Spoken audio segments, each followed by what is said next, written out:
Bom dia a todos. Bom dia, João.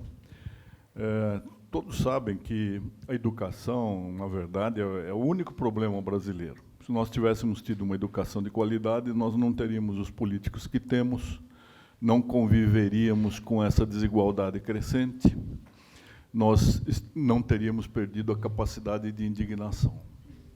Entretanto, o que se verifica no âmbito da política é que o timing do candidato é um timing visando as próximas eleições e não as gerações que precisam ser tuteladas com a qualidade que a educação precisaria merecer. Nós estamos já imersos na quarta revolução industrial, nós sabemos que o mundo já está sendo controlado por algoritmos, que somos manipulados por aqueles detentores das informações, acreditamos que estamos fazendo o que queremos, mas somos levados a aprofundar os nossos preconceitos, as nossas preferências, a nossa sensação de bem-estar, porque somos conduzidos. Entretanto, continuamos com uma escola medieval em que alguém se acredita detentor do conhecimento e ministra esse conhecimento inservível para aqueles que não terão profissão daqui a 20 anos e não se sabe sequer o que eles vão fazer. Só que a Constituição do Brasil, um dos poucos acertos, foi responsabilizar uma tríplice aliança em relação à educação. Não é só o Estado, a educação é uma coisa muito séria para ser deixada com o governo. O governo tem outros objetivos, família e sociedade. Entretanto, a parte da sociedade que deveria cuidar da educação acredita que já cumpre com o seu dever se paga imposto e deixa a educação pública a critério de feudos e a critério das facções criminosas. Como é que você pretende fazer isso no seu governo? Perfeito, Nanina. Pergunta que não é muito fácil, né? Eu quase devolveria para você, pela sua experiência, para você nos dizer como isso. Mas, assim, primeira constatação, acho que essa é óbvia, que realmente, por falta de uma boa educação, a gente fica refém desse sistema. Então, as pessoas têm pouca instrução, votam mal. Por votarem mal, a gente também tem representantes ruins, e aí a gente perpetua esse ciclo que a gente não consegue sair dele, né? E por isso eu entendo que é fundamental, e infelizmente no Brasil, a gente não teve isso nos últimos anos, que é uma participação da nossa elite na política. Nós, eu me incluo entre eles, quer dizer, acho que a grande maioria aqui, a gente entendeu que deveria cuidar dos nossos negócios, que política não era lugar para gente séria, deixar isso de lado, e a gente foi tocar a vida, e a gente hoje paga o preço de estar sendo governado pelos Renan Calheiros da vida, os Eduardo Cunha e os Sérgio Cabrais, que estão aí. E, infelizmente, a gente precisa reverter esse processo. Como é que a gente reverte?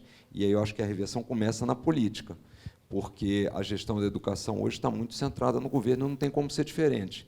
Enquanto a gente tiver, por exemplo, no Rio de Janeiro, as indicações dos diretores de escola eram indicações políticas. Como é que a gente pode ter colégios funcionando bem quando a indicação dos diretores é uma indicação política? Então, eu entendo que começa na política, na indicação, na eleição de pessoas corretas, e a gente sofre no Brasil não só essa questão de escolhas ruins, mas também na educação, o problema da produtividade. O Brasil, há muitos anos, não consegue crescer em produtividade, consequentemente, os salários ficam estagnados, o país não consegue crescer. Quando você compara o Brasil com outros países, como, por exemplo, Coreia, e mesmo países mais pobres, o Brasil só faz cair nos índices de produtividade. Então, eu entendo o seguinte: primeiro, valeria a pena a gente colocar mais recursos na básica e fundamental e menos na educação de nível superior, porque, na minha avaliação, também se criou um funil muito ruim.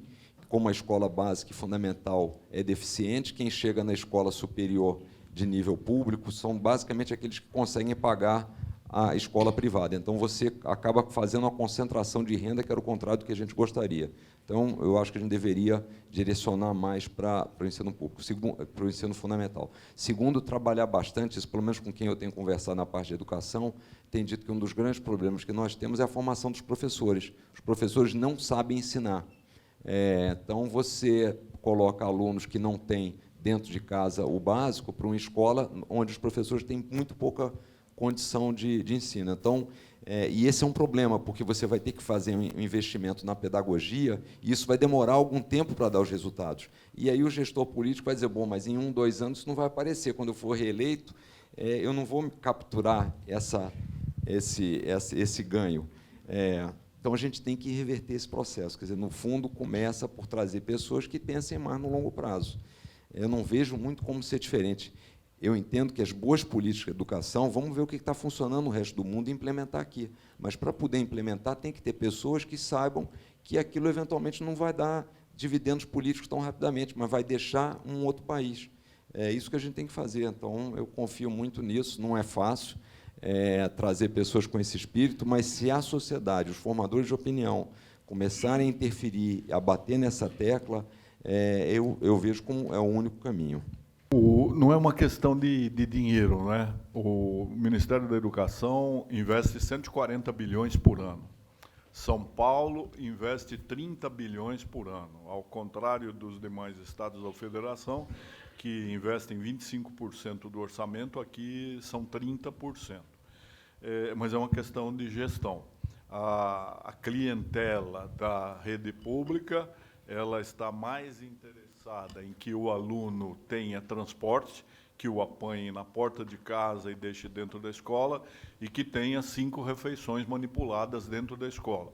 Se ele aprende, não é preocupação dos pais. E essa é uma coisa muito triste. E como você está falando, em termos de redução do tamanho do Estado, eu não vejo ninguém falando que só há 7 Estados-membros que sobreviveriam às suas próprias, com suas receitas, e 4/5 dos municípios do Brasil não poderiam existir. Só existem para ter Câmara Municipal, todas as secretarias, cada um com seu carro, com seu chefia de gabinete, com propaganda. E não vejo ninguém falar isso porque, ao contrário, aqui em São Paulo, a cada município que eu visitava, o distrito pedia emancipação. Já temos 645 municípios, todos de pires na mão, junto ao governo federal e ao governo estadual, e querem criar mais municípios. O país não sobrevive. Só para dar um detalhe, coincidentemente, ontem, né, Cristian, a gente estava nessa palestra na Unicamp e falamos exatamente isso, da quantidade de municípios que são insustentáveis, que foram sendo criados e que a gente agora precisaria era fazer uma certa consolidação, que você criou toda a estrutura administrativa e eles só sobrevivem, na verdade, com um repasse de verba do Fundo dos Municípios, porque são totalmente insustentáveis, né? E na questão, inclusive, da alocação de recursos, a gente vê muito uns resultados do PISA. Ao longo dos últimos 15, 16 anos, o volume de recursos foi crescente e o Brasil simplesmente está praticamente estagnado, ou até teve uma ligeira piora. É um problema de gestão e não adianta só também colocar mais dinheiro sem ter as métricas. E o pior, a impressão que eu tenho, talvez o Renato saiba um pouco mais, Naline, é que, para boa parte da população, o fato do filho poder estar indo para a escola, o problema de educação está resolvido. A qualidade do ensino não conta. Então, os pais, as mães não estão fazendo alguma pressão, não entendem aquilo como um problema grande.